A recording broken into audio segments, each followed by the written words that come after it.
আজকে অনেক মজার একটা ব্রেকফাস্ট সকালে নাস্তা তৈরি করব। সবাই ফুল ভিডিওটা দেখবেন, অনেক মজার। একবার খেলে আপনি বারবার খেতে মন চাইবে। চিজ পরোটা, এটা হচ্ছে চিজ, তো অনেকই মজা। এটা ডিম দিয়ে খেতে বা এমনি চা দিয়েও খেতে পারেন।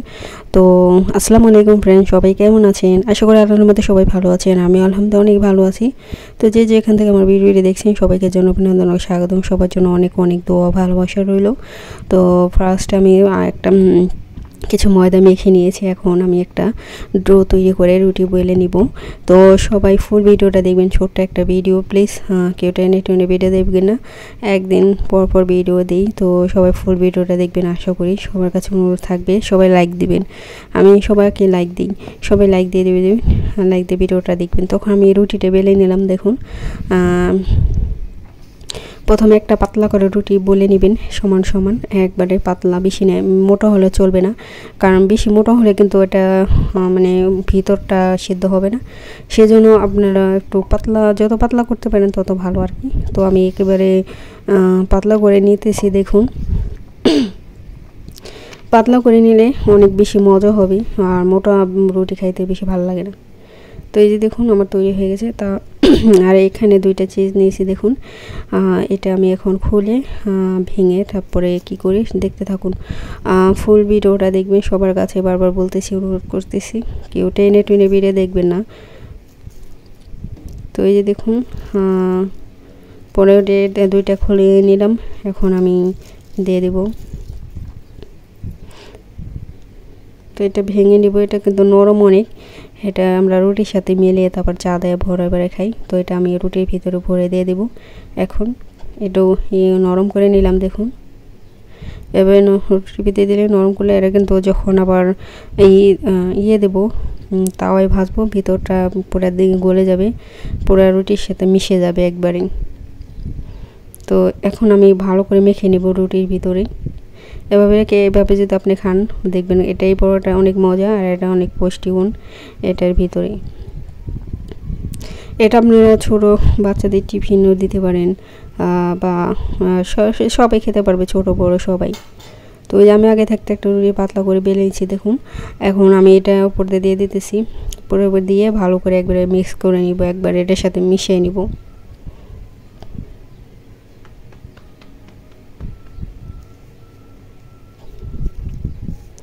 তো এই যে দেখুন একবারে মিক্স করে নিতেছি। এখন একটু হালকা বেলে নেব, বেশি না, এমনি বেলা হয়ে গেছে যাকে ভিতরের চিজটাকে যাতে মিশে যায় রুটির সাথে। তো একটু উঁচা হয়ে রয়েছে, সেজন্য আমি এটা সমান করে নিতেছি। তো এইভাবে করলে মানে পুরো রুটির সাথে মিশে যাবে, তখন এটা খেতে বেশি ভালো লাগবে। তো এই যে মিক্স করে নিলাম। দেখুন,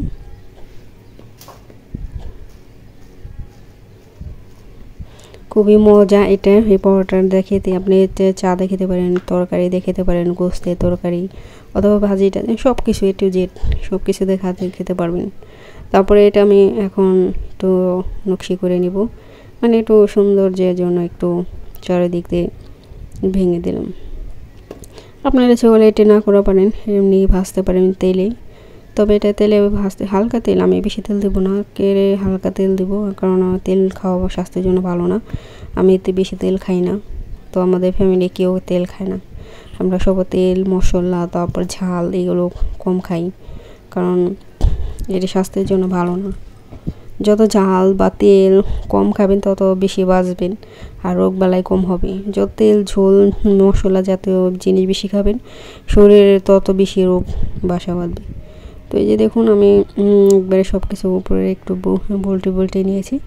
এখন আমি এটা ভেজে নেব। তো এই যে দেখুন তাওয়ায় দিয়েছি, আর এটা হচ্ছে অলিভ অয়েল, মানে জাইতুন তেল, জলপাইয়ের এই তেলটা আমি স্প্রে করে দিতেছি উপর দিয়ে, একটু বেশি না, মানে অল্প একটু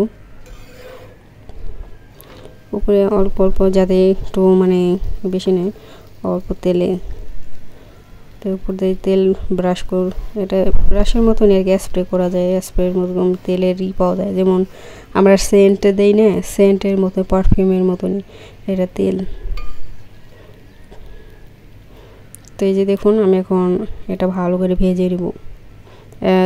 মানে তাওয়া বেশি হিট বাড়ায় দেওয়া যাবে না, হিট কমে দিতে হবে। তো দেখুন ফুলে গেছে একবারে। অনেক মজা এই পরোটাটা খেতে। তো আপনারা খাইতে পারেন বানাইয়ে সবাই ঘরে।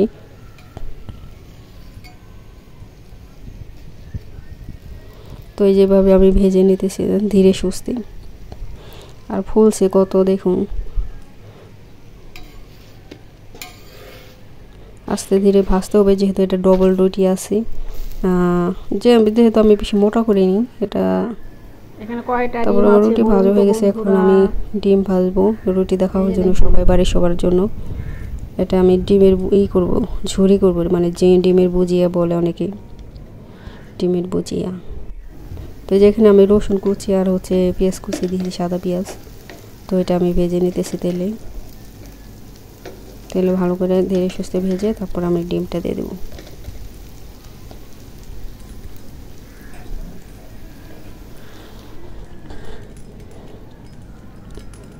তো এই যে দেখুন ডিমটা দিয়ে দিলাম।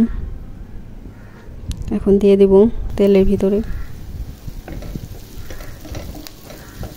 আর এটা মনে করেন এটাও হিট কমাই দিয়ে তারপরে ধীরে সুস্থে ভাজতে হয়।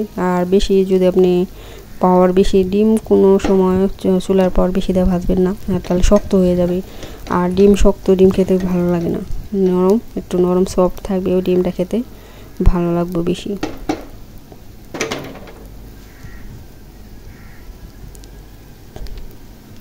তো এই যে দেখুন এখন ডিমটা দিয়ে আগেই ভেঙে রাখছি আমি, এটা অনেক বড় বড় ডিম এগুলো।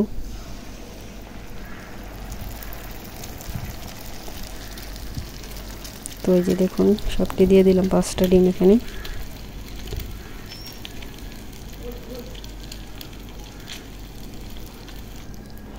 এখন ডিম ভেঙে দিব আমি।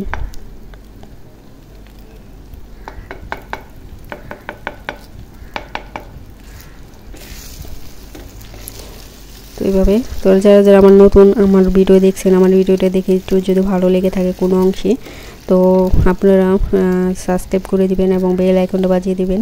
পরবর্তীতে যখন আমি ভিডিও আপলোড করব আপনারা দেখে নিতে পারবেন। আর কোনো ভিডিও চাইলে কমেন্ট বক্সে বলতে পারেন আপনারা। আর যারা সুন্দর সুন্দর কমেন্ট করেন তাদেরকেও অসংখ্য ধন্যবাদ। সবার কমেন্টে দেখি এবং পড়ি। তো সবাই অনেক সুন্দর কমেন্ট করেন, সবাইকে অসংখ্য অসংখ্য ধন্যবাদ। আর সবার জন্য দোয়া রইল, ভালোবাসা রইল।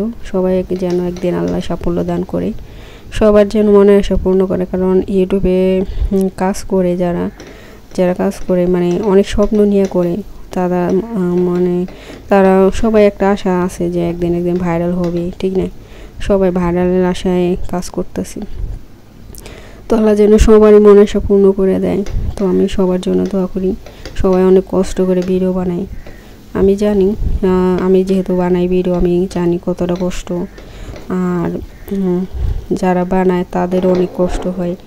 তো সবারই কথা চিন্তা করি বন্ধু, কিন্তু দেখবেন ভাই বোন আত্মীয় স্বজন তারা কখনো চিন্তা করবো না এইসব বিষয়ের ব্যাপারে, মানে যার মাথা ব্যথা এটা। কিন্তু আমরা যারা কাজ করি আমাকেও মানে আমাদের বন্ধু যারা আছে তারাই সবারই একটা চিন্তাধারা আছে যে হ্যাঁ আমি একদিন ভাইরাল হব, আমার একদিন অনেক সাবস্ক্রাইব হবে, অনেক ভিউ হবে। সবারই একটা স্বপ্ন আছে, ঠিক না? তো আল্লাহ যেন সবার এই স্বপ্নটা পূর্ণ করে দেয়। তো সবাই ভালো থাকবেন, সুস্থ থাকবেন, সবার জন্য দোয়া রইল। ওকে, আল্লাহ হাফিজ।